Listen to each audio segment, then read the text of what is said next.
Okay guys, so I'm going to do a quick video showing my new bike, well, not new bike, but newly painted bike, and show basically how I did it and what I would do different next time.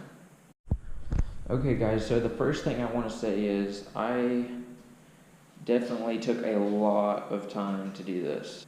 I mean, there's definitely spots where I didn't get as well as I should have, and I used a total of four and a half cans of Plasti dip, and it took a total of about 3 or 4 hours. And you can see I actually kept it on the stand, and I had plenty of overspray on the stand from when I had to do the front fairing, because the front fairing I couldn't get it to disconnect because I have some bolts, well, not bolts, but pins underneath that won't come undone, because I don't know if the previous owner stripped it or what it is, but it won't come off. But I actually really like the white, but of course with Plasti dip you can always take it off if you decide you don't like it after a while. So if I ever do decide to do that, it won't be terribly hard to take it off. One thing I did notice almost immediately after it finished drying was it has bubbles around my I don't know what it's called, it's just a pad in the front, but it's a bubble all the way around each little edge. I don't know if you'll be able to see that or not, but I actually ended up, it sounds like, I don't know, ghetto rigged, I guess, but I actually had to Sharpie in all of this. I was going to do Plasti dip, but I did on this side, and it didn't come out so well, so I actually had to go back and like sharpen the edges with a Sharpie.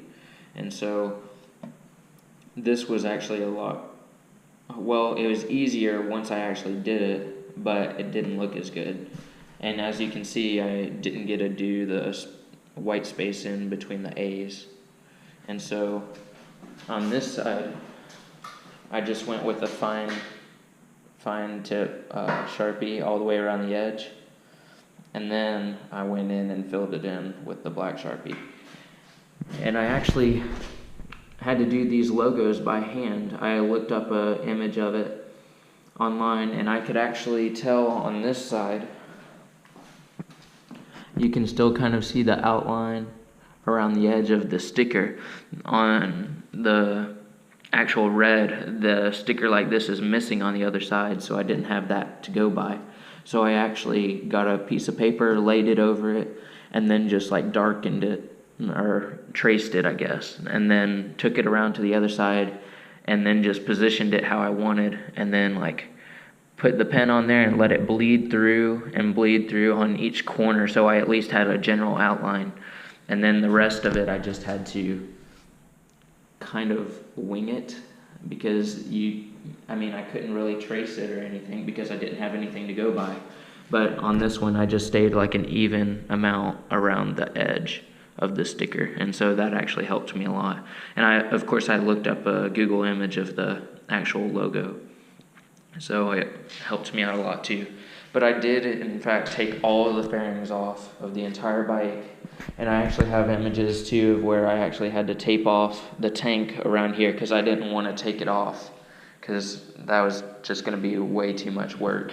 Okay guys, so here at the end I'm actually going to put in a bunch of pictures of me having the fairings laid out on the ground and actually putting the layers on. And I wanted to tell you guys, don't, I guess, go cheap on it and do plenty of layers.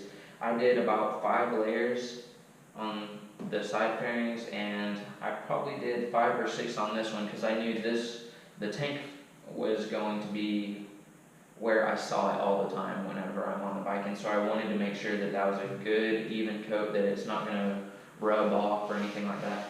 And another thing is, this stuff is really tough. I don't know if you've ever messed with it or not, but it's really tough. Like if you start rubbing on it, it's not coming off, and it doesn't leave any marks or anything. You can actually rub marks out of it. Like if you had Sharpie on it and you had it like a mark go out, you can actually rub on it and get it off.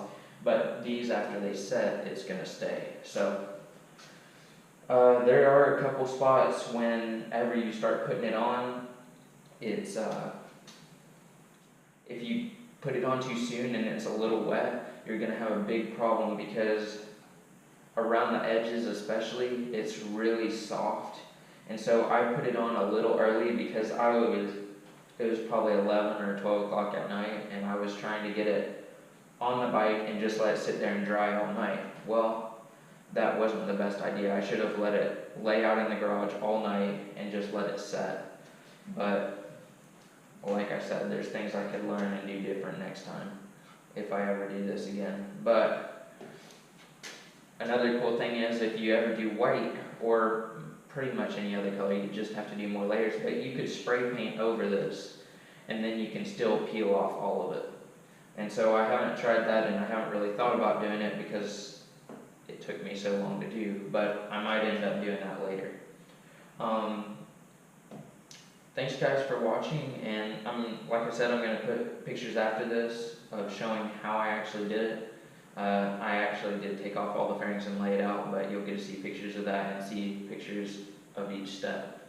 So make sure to like and subscribe, and I'll probably put a thing at the end so you'll have a big button so you can actually just click that and subscribe right there. So thanks guys for watching, and I'm going to roll the pictures.